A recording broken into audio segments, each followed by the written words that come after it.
Mga kamami dears, nandito na naman po tayo sa ating inabangang teleserye at syempre dahil sa gawa ni Olive, nakulong niya itong kanyang nanay sa isang kwarto kung saan syempre na-booking na siya talaga si Olive at hindi siya si Jade.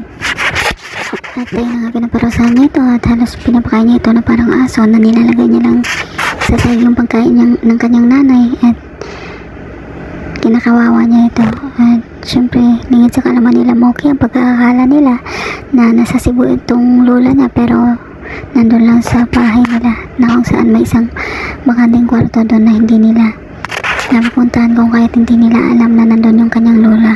Ito namang si Danilo, nabutan niya yung nag-uusap itong si Jade at saka yung kaibigan niyang matagal nang nawalay sa kanya, pero ayun na nga, nabuking niya itong si Olive, nabuhay pa itong si Olive, kung kaya't ayun na nga nakipagsabuatan ito doon sa kay Olive at siya pa ang naghanap ng kriminal para ipahanap itong si Emma at ipapatay. At nabutan ni Danilo na pinag-uusapan nila si Emma, pero yun sinabi niya na gusto niya lang ipahanap si Emma, baka ano na daw yung nangyari sa kay Emma, at sinabi ni Danilo na wag na lang daw.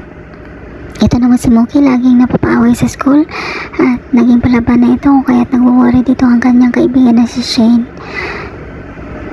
Si Emma naman at kasama yung lalaking tumulong sa kanya na isang doktor, tinuruan siya nito ng self-defense kung saan pwede niya ito magamit just in case na magkita uli sila ni Jade at sasaktan siya nito. At ayun na nga, hindi nga tagal at nakita ng lalaking inutusan ni Jade itong si Emma at sinakal niya ito at tinuro niya kay Jade kung saang lugar niya inilibing itong si Emma.